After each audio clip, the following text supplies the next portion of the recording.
evening, everyone. My name is Gina Duvernay, and I'm the Adult Services Manager for Gwinnett County Public Library.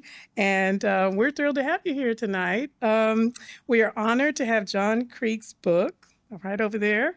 They're here with us this evening, and they'll be here throughout through the events. You can stop by their table. They're an independent woman-owned bookstore, and they're such a great partner. Thank you for being here.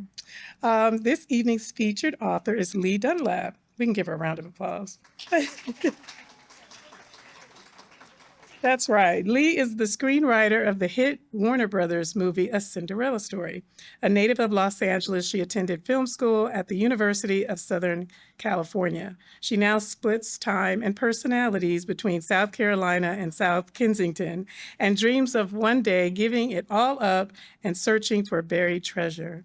Until then, she writes movies and books, including Bless Your Heart, which is her debut novel. And tonight, moderating the event is Samira Shakib Breathitt. Did I say that right? Breggett. Okay, Breggett. There we go.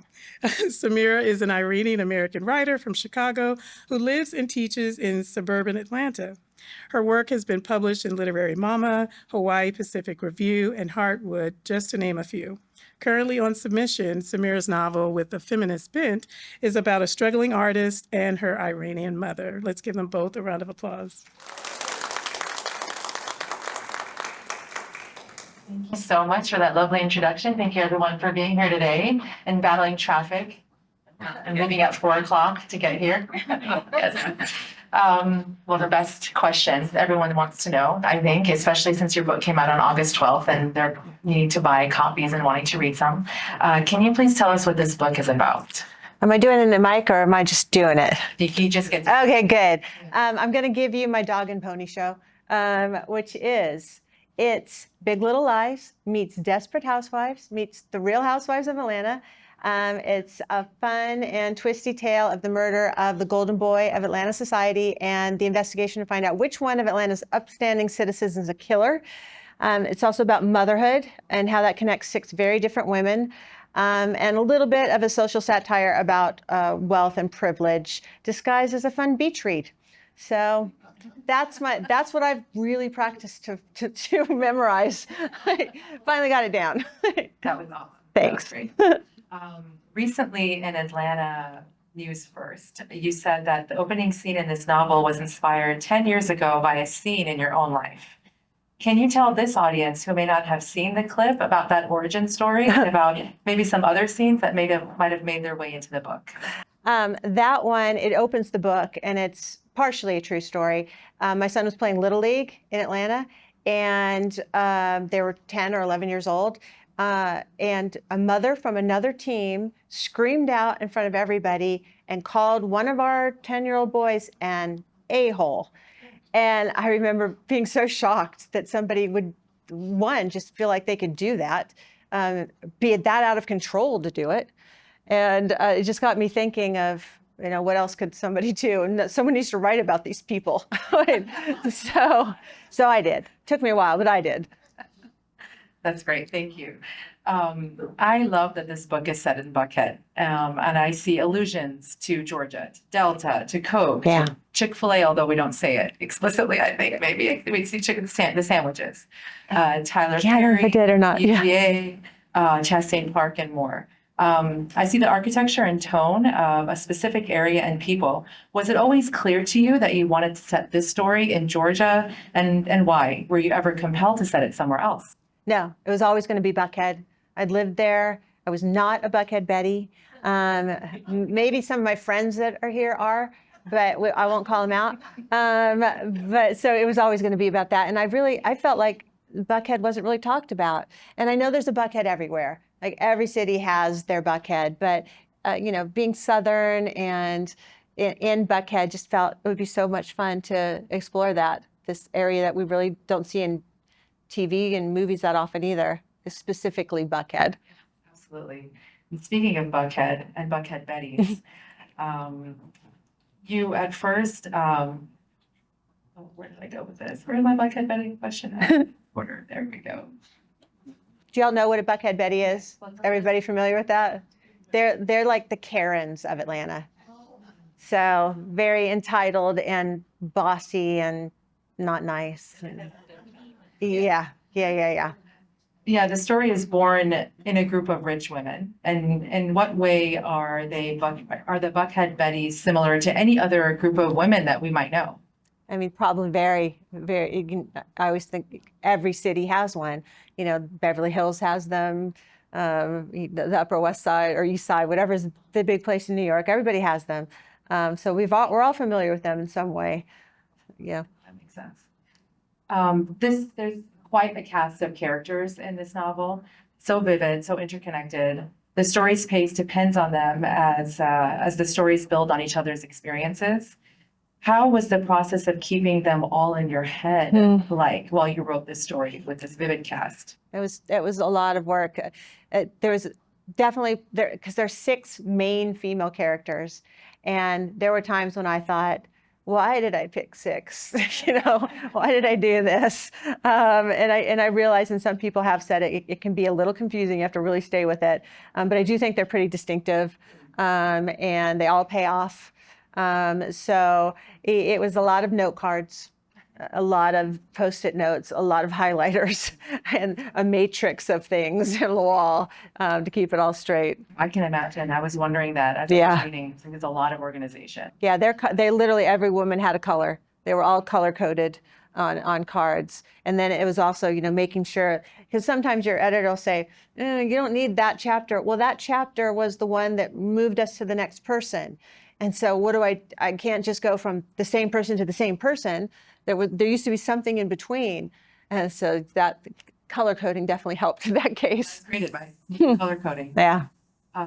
You know, the story is incredibly setting and character driven. I felt a little bit of myself and Shay and some other characters as well. Me too. Even if our lives are very different.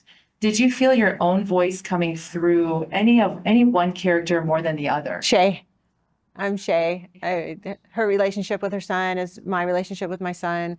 I'm a little bit Vanita too, kind of, you know, let's get it done kind of thing. I can tell you I'm definitely not a Sutton who's like the trophy wife. But I always say that when you write something, and I don't know if you agree with this, it's like your whole life goes into a blender and in different ways comes out. And so this is what came out of that batch, you know, but I'm somewhere in every little thing, even the horrible characters, I'm in there somewhere. Sorry, it's true. I love it.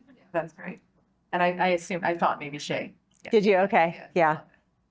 Or Kira. It's easy to say I'm Kira, who is a young adult book writer from California.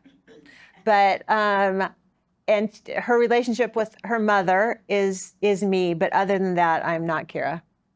Makes sense. Writers stay inspired by their interaction, their backgrounds, their predecessors. Are there authors or books that might be maybe consciously or subconsciously that they inspired, bless your heart? Okay, here's the dirty little secret. Before I got a publishing deal for this book, I had never read a murder mystery or a thriller. I almost exclusively read nonfiction. So now I've gone back and read them, you know, caught up with all these great writers. So no, no, I'm a kid who grew up on TV. So that's kind of my language. No, that makes sense. I'm in a writers group that has 3 like detective thriller murder mystery writers in them. And it's a very difficult genre. It's hard to keep that mystery straight. Yeah. How was that process for you? How to keep that mystery tight? It was mostly, to me, what I was so concerned about is I didn't want people trying too hard to figure out who did it. So I tried to find a lot of different ways to throw you off along the way. And that was my you know, I won't say what it is, but there's still one part where I'm like, you shouldn't have said that. Shouldn't have done that. I'll tell you later. I'll tell you later. Not a red herring. Yeah, so. Excellent. Well, you're by trade in the beginning, you're a screenwriter. Yep. Yeah. And now this is your debut novel. How did you cross that bridge? Do you miss screenwriting? And how was that interaction between screenwriting and novel writing? A wobbly bridge, sort of one of those with slats across a dangerous river. Yeah, I always say that screenwriting is like my first language. This is my second language, so I'm still like trying to become fluent in it. And I sorry if I repeat myself. on other interviews I've done, but I mean, I wasn't used to using so many words. And because in screenwriting, you have like maybe 2 lines to describe something or somebody. And now I try to do that. Like my joke is, Shay finds body. Like, they'll understand. Let's get to the dialogue. It's like, no, you actually have to describe this stuff. I'm like, oh. But then I got into a rhythm of it, and it got better. But it's a different beast for sure. No, I think you did a great job with it. Thanks. Again, for everything you kept straight. What have you learned about yourself or the world in the process of writing this book? How has it shaped you or surprised you? Wow, one of those deep questions. All right. One in there right in the middle. Yeah. I guess I don't know if I've learned this because I'm a pretty tenacious, hardworking person, but it was nice to have finished it, to have stuck with it and to kept going when sometimes maybe I didn't want to. So that, you can, if you just keep at it, to just, even if nothing ever happens, you at least completed it. So yeah, I can stick with it and do it. So that was nice. It was nice to know I could. Yes, great self-discovery. Yeah. So this novel, going back to being in Georgia and community, this novel takes a community of people united by their location, by Little League sport, by their children. And there's not a lot to love. There's a lot that you might not want to love about them at first when you meet them. Maybe just a few. Just a few. Then Detective Shay Claypool comes around and kind of gives voice to that.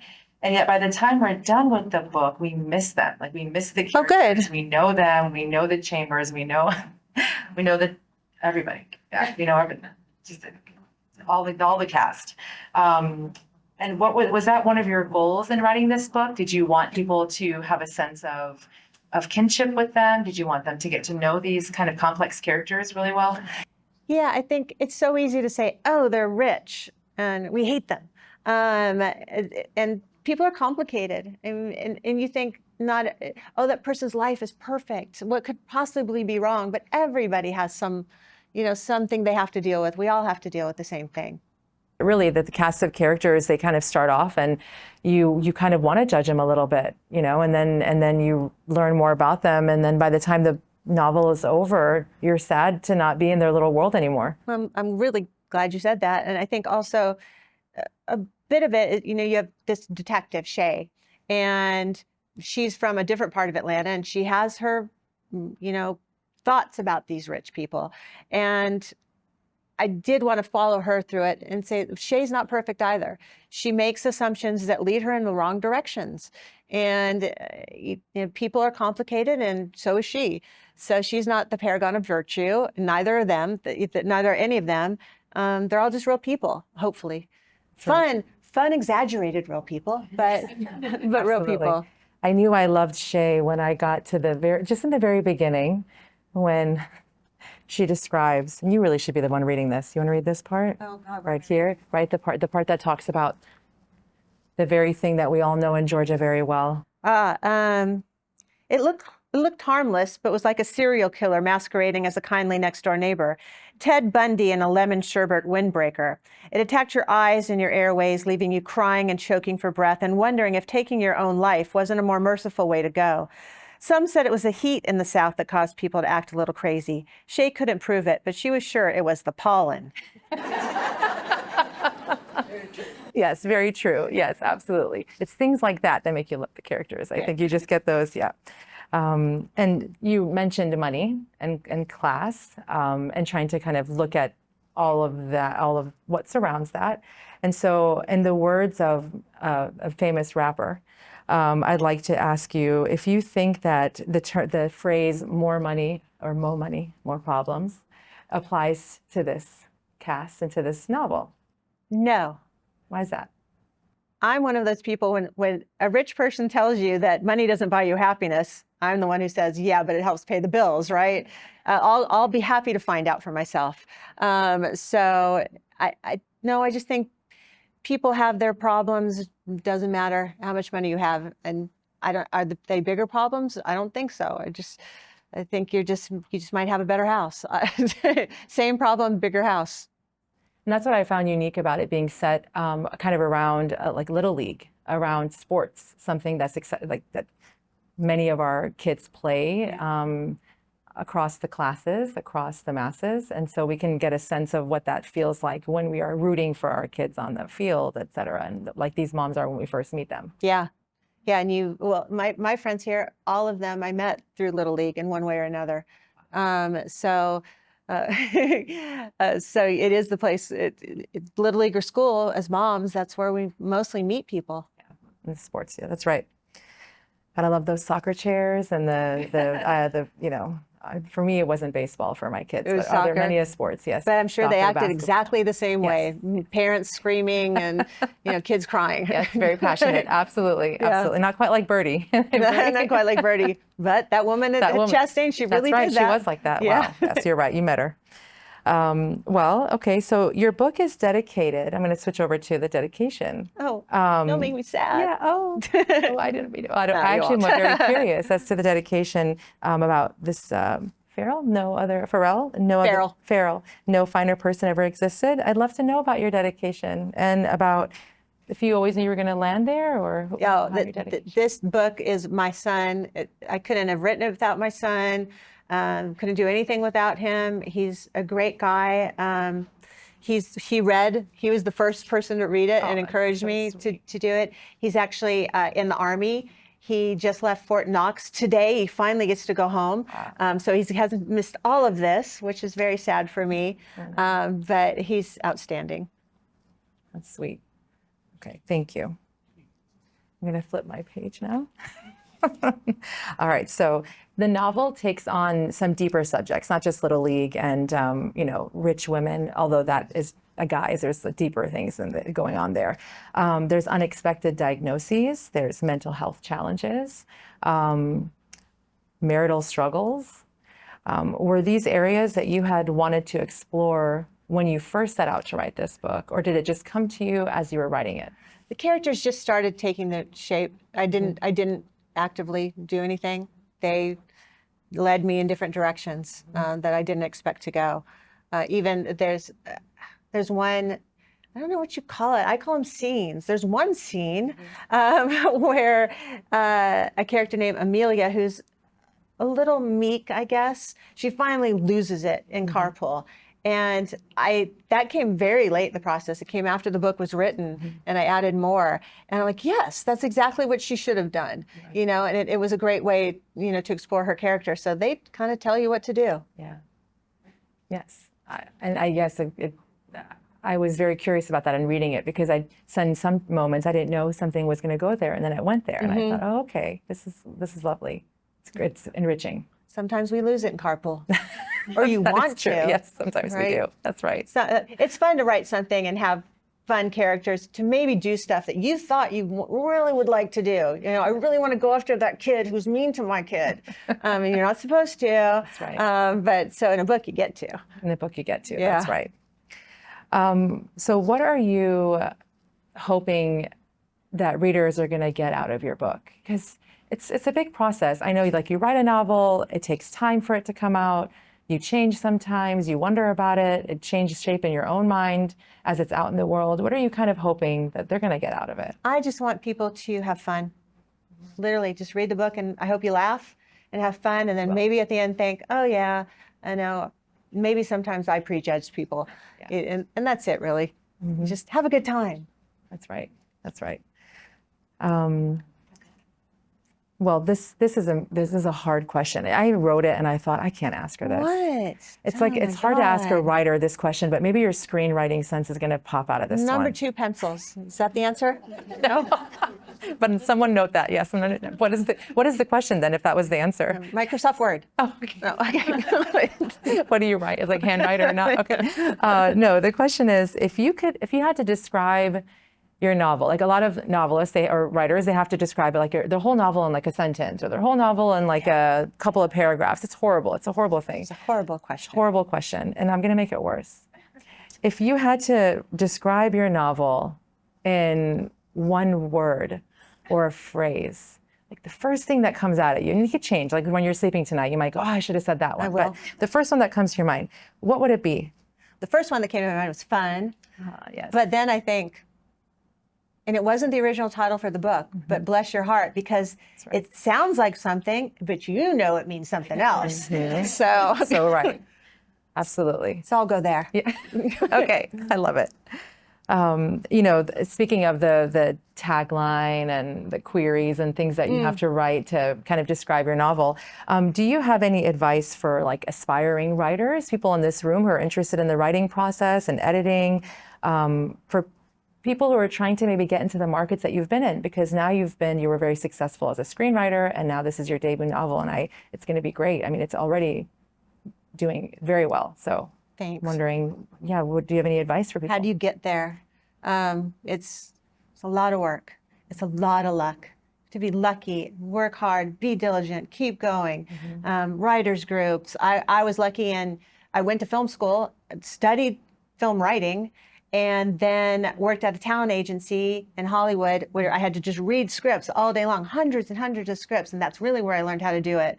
And then just got lucky break. But what do they say? The harder you work, the luckier you get. Yeah. But you need both. I really do believe you need both. Writers groups, courses, and then if we were talking, and I literally took a course to how to write a query letter, which is the letter to try to get an agent.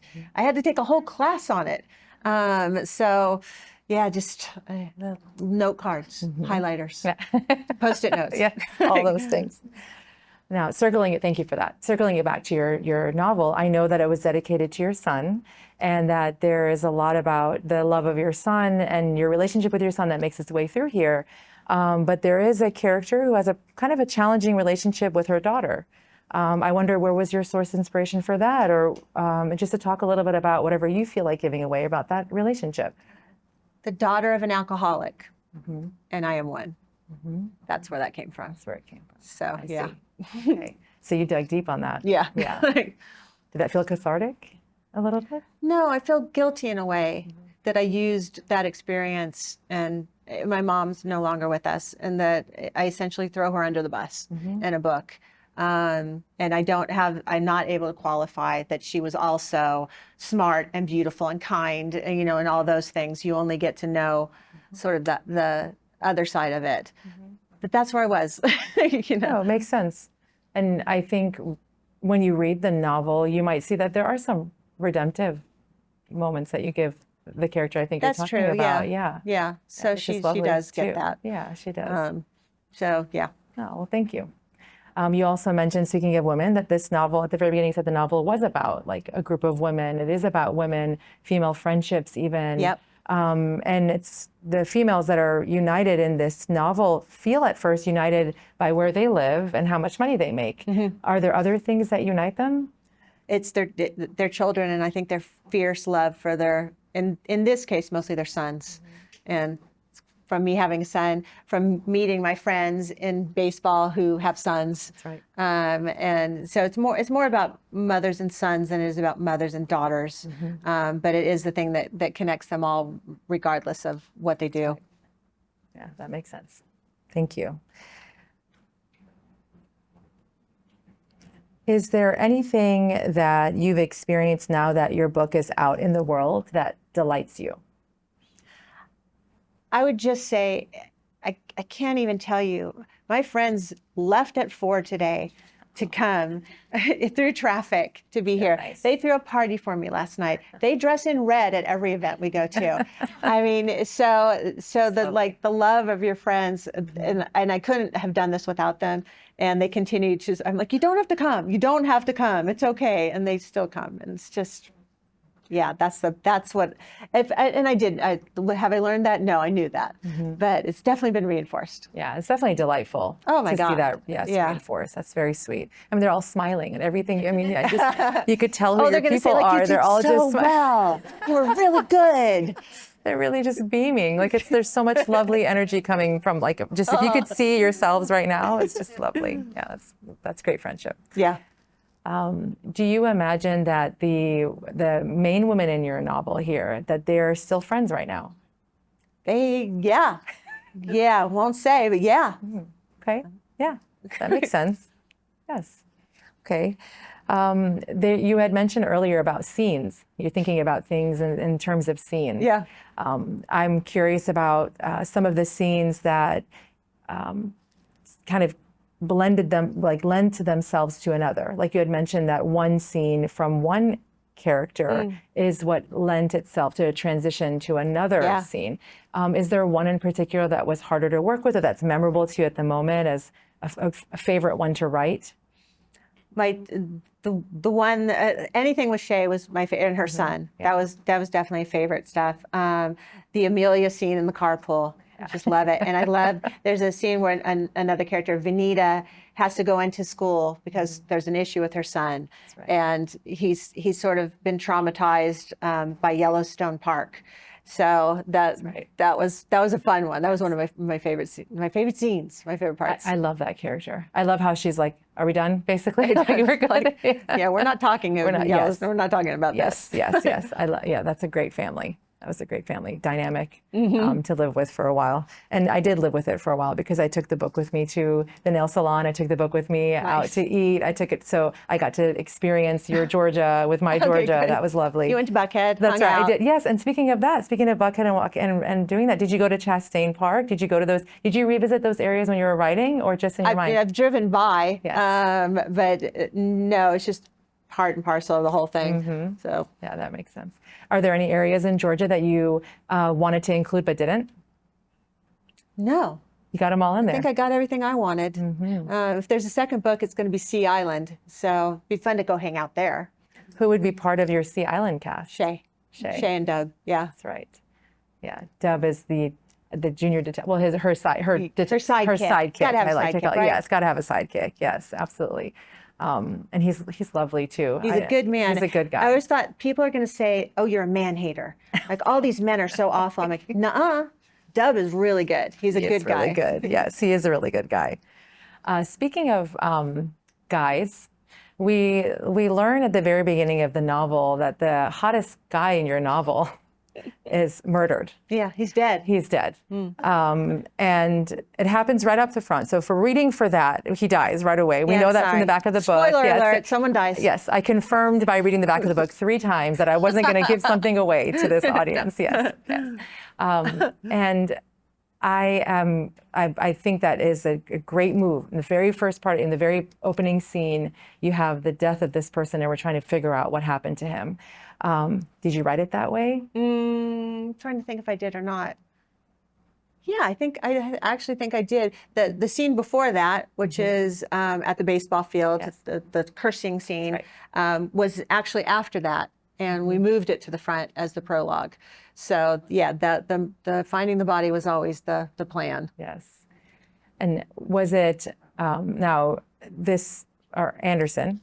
He has an interesting family. Yeah. He's got his brother. He's got his mom. They all kind of play a role here. Yeah. And did you how do you feel like how do you imagine their family to be outside the world of this novel? Exactly the same. I mean, grandma's tough. Mom, I guess mom is tough. Yeah, mom is tough. We all know the iron lady who controls the family. There's always one in every family. And brothers don't get along sometimes. That's right. And so if one of them wasn't dead, they'd probably still not be getting along. That's right. Yes. Speaking of characters, again, I know we kind of touched on this a little bit, but your character, Kira, who's also the writer, she has some supreme scenes in this novel. We even busted out with italics. So the italicized areas, you're getting deep and serious when you go there. And I know that it came from a hard place, like some parts of her story. Did you know when you were creating this story, or at some point while you were writing it, that someone like her with a writer's perspective coming in was going to offer what she does in this tale? No. So no, if you're writing this mystery, so I thought crime book, I needed a detective. She needs a sidekick. We need somebody, since people don't know Buckhead, I need somebody to bring in from the outside so I can explain what Buckhead is. And so I thought, great, I'll bring this writer from California, which is what I did, came from California in, but I'm not her. And she was a great vehicle to explain a lot of things. That's right. And she just kind of took on a life of her own. That's right. Thank you. And I know you're getting this question a lot about the title. And you mentioned about Bless Your Yeah. Heart. We all kind of know, for the most part, what that means. I learned when I moved from Chicago here what that meant. Yeah, I did. And when you Same with could me. use it. Yes, yes. Yeah. Okay, so we all have a different origin story with it. But I think you mentioned that the book's title wasn't going to be Bless Your Heart. It was going to be something else. Yeah. I fought for it too. I wanted to call it the Buckhead Betties. It was always called the Buckhead Betties. Right. And the publisher's like, well, you're not calling it the Buckhead Betties. And I came up with every argument in the world. Well, people in Atlanta know. And they're like, yeah, only people in Atlanta know. And not even everybody in Atlanta knows. And it's weird. So it's not going to be called that. So get over it. And so, yeah. And I came up with a list of other titles. And this was one of them. So at least I kind of came up with it. Yeah, that's nice. And it's kind of a chameleon phrase. Right? And so I wonder, how do you feel like it being a chameleon phrase, if that works for you, kind of captures the story? I mean, it does a little bit because you might think it's just a murder mystery, and it's not. I don't think it is, at least. You're going to have a lot of fun when maybe you didn't think you were going to, but it's not a comedy either. I just hope it's a little unexpected. That's right. Now, I wonder about your friends and family who are here too, and their reading of it and their takeaways. I'm sure some people read or saw snippets of it before it became a thing, or, what were some reactions that they gave you as you were creating this, or maybe just recently when they first got to read it? I looked up the date. In January of 2021, we sat at my friend Lisa Odai's house, and she's there, and I said, I'm going to write this book. And give me stories. And so they started, my friend Jenny McCartney, there's a story of something that happened to her. Oh, wow. Is in it. So they were a big part of it, and they were definitely some of the first people to read it, and they tell me they like it. I'm not sure. I'm sure look, they're coming to all your events. I've seen their faces many times. They're coming to all of them. They're Yeah, nice. yes. I still don't believe them. But anyways. I don't know who, maybe I was listening to you or someone else talk about how a lot of authors use like baby name websites to figure out the names of their characters. Oh, yeah. And how now they can use other resources. I'm not sure if anyone in this room has ever done that, but I wonder, how did you come up with your names? Every single person I know, their name is in there somewhere. So that's a big one. My son's name, Farrell, is in there as well. And he hates that. I put his name in everything, and he hates it. But the thing that did happen is my editor is from New Jersey, and there were a few things she changed. One that still bugs me, which is she's like, they don't call it carpool. It's car line. Like, I've never heard that in my life. I've never And she literally made me take it out. I could not put the word carpool in that book, and really bugged me. And then she said, and all these weird names. I said, okay, have you been to the South? Like, do you know? Like, every child has a strange name. So I did. Freddie is a character in it, and his original name was Abbott, which is my friend's father. And I had to change it because she's like, I don't even understand that name.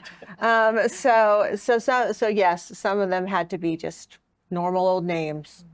I love that you put, like, really, there's like a quilt of your friends' stories in this. There's a quilt of the names that you've known in this novel. So it really does, like you said, come Put it up all as out there. you put it all out there, right, in the way that you'd like to stitch it together. That's nice. I'm going to ask you a question I've always been curious about too. So as, when you are preparing for these type of interviews or talks or things, and you've been going to these different events, is there ever something you wish somebody asked you? Like in your mind when you're driving, you're preparing, perhaps thinking, like, I really want to talk about this. I kind of wanted to give you a moment to think about, is there something you really wanted to say about this novel? There really isn't. We were talking about how I was on television. That's right. For the very first time last week. She did great. You should see it. Yeah, and I will never watch it back. I will never watch it back. That's great. And I was terrified for so long before this, and then finally today I'm like, just don't worry about it. Just sit down and talk to these people, and that's just what I did. And so I've done a lot of events like this, and I literally just it's not that I don't care anymore. I'm just like, we're just talking, and I'm not afraid of people. I love meeting people, and I don't have an agenda. I just want to see what comes up and what's coming from you. Otherwise, I just tell the same dumb story over and over again. No, that's great. I had the same, well, a different reaction actually when I was watching that same thing that you will not watch again. I kept thinking, oh my God, they're asking all the questions I've prepared. Like she's going to ask, she's going to see the same things again. And then I realized, well, they're doing their jobs and they've been. They do it. Well, and my publicist, because I had to get a publicist, she's like, we're going to do a practice session. So over Zoom, we did this practice session. She asked me all the questions, and they didn't ask one of those questions. She's like, and you need to memorize the thing I did for all of you. So I memorized it. They didn't ask me to do it. Oh my goodness. What's one of the questions that she asked you? Do you remember? Oh, it's probably a blur now. It is a blur. Yeah. It is a blur, but none of them, no. Wow. Well, jumping back into your characters, I really wanted to talk about Sutton a little bit. Okay. Sutton, if you could, Sutton is, those of you in the room who read Sutton, she's quite an interesting character and saucy and sexy and bold and all of the things. I mean, they all have a version of that. Yeah. If you could see Sutton or any of your characters played by actors or actresses on television, who might they be? The one person, and I try not to think about that because I'm used to writing screenplays where I know a casting director is going to be doing it. I can't be too specific. Right. Leave it open for the actors to interpret.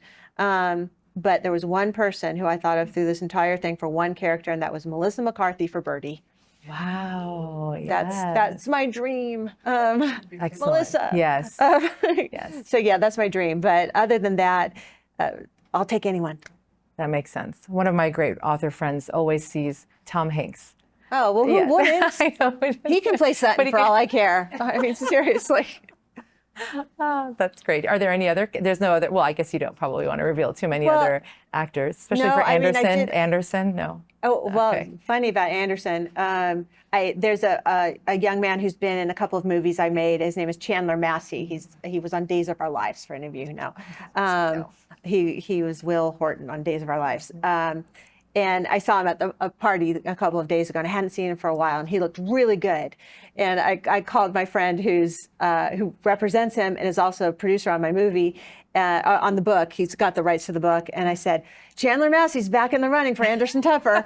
So I thought about him. But like Kira, I would love it to be like Priyanka Chopra Jonas. I would love that. And I did think a little bit of Sutton, like Kaylee Cuoco.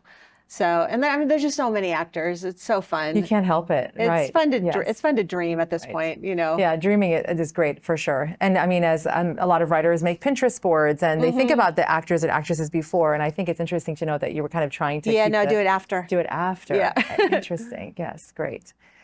Okay, so going back, so is there anything else you wanted to let us know about Sutton? I never know how much I can give away. I will say that I don't know if all of you know of a man named Charlie Loudermilk. He's passed away. He's a really, really rich guy in Buckhead. I think he did Aaron Rent's furniture. And I was at a party at his house, and I walked in. It was this mansion in Buckhead, and there was a woman, blonde as could be, wearing a red jumpsuit who looked completely lost and out of place, and it was his very young wife. And that always stuck in my head of this woman who probably didn't grow up this way and ended up married to this very older rich man. Yes. And that's kind of what she stayed in my mind. I could see that. Yeah. Absolutely. Yeah, absolutely. All right. I don't know. Do I have a little bit more? One last question. Okay. Better be good though. Oh gosh. Like the last question or the last question before the last question? Okay.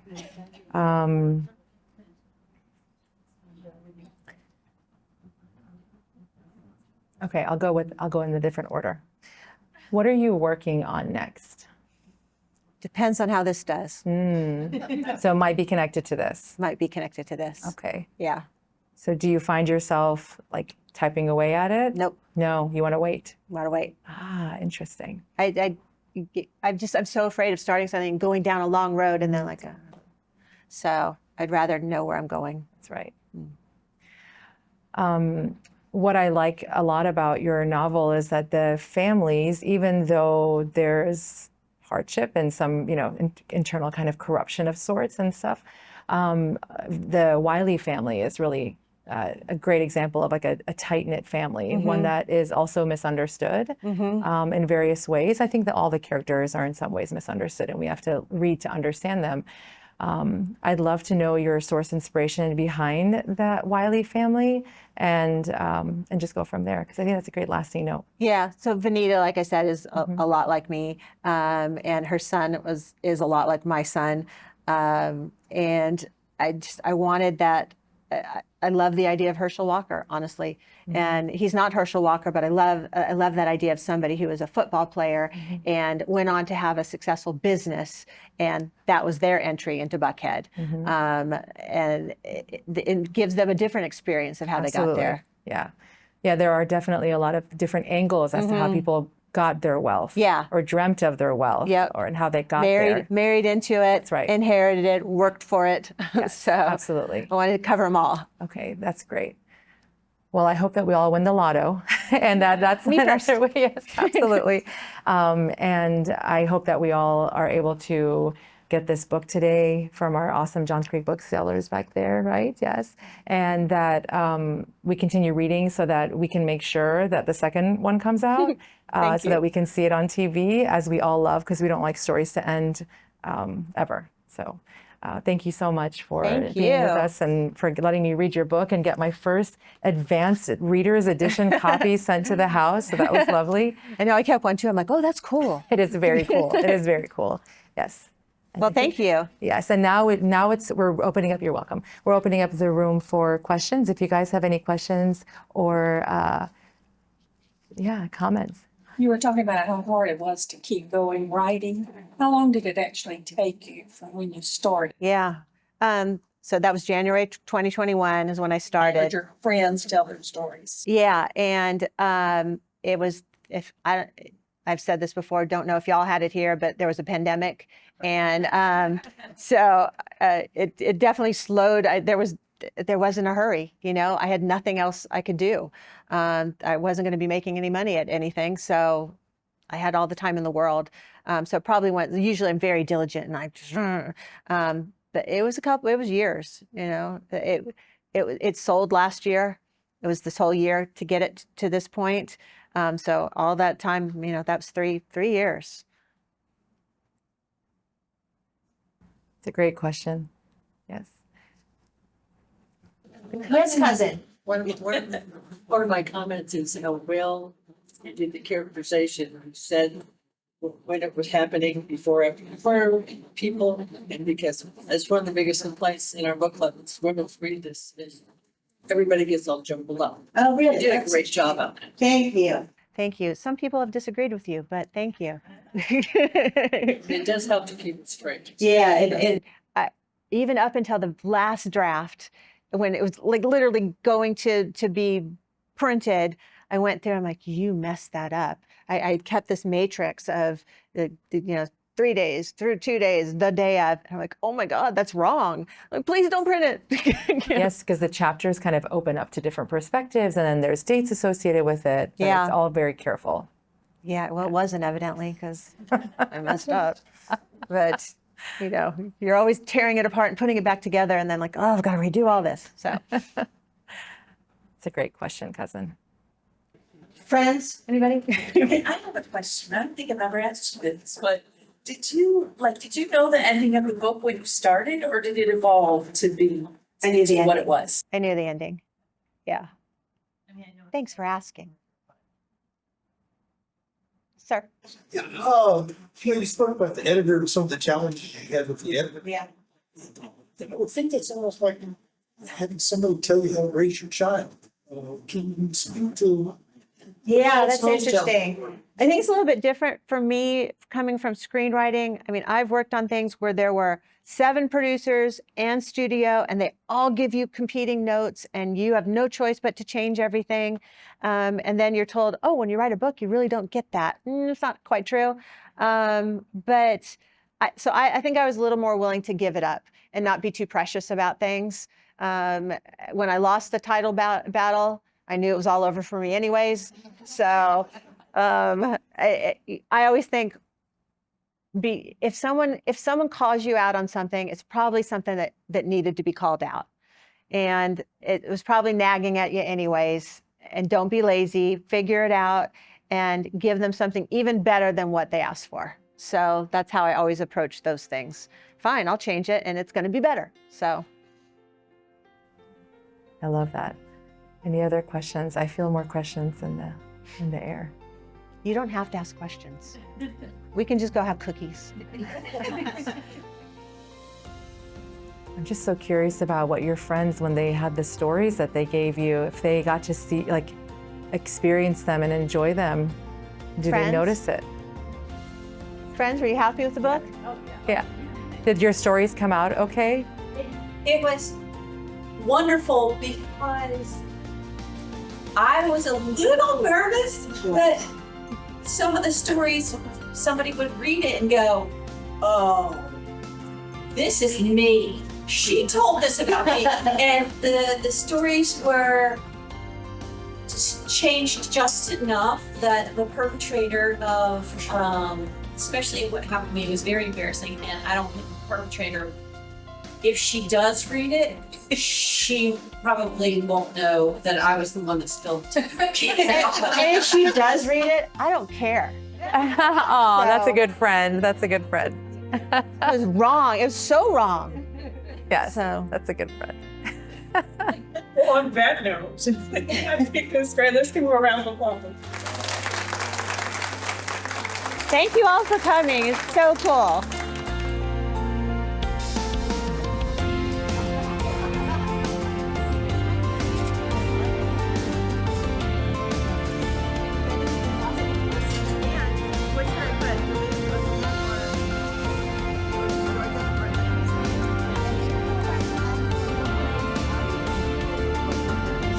Is that what they're called?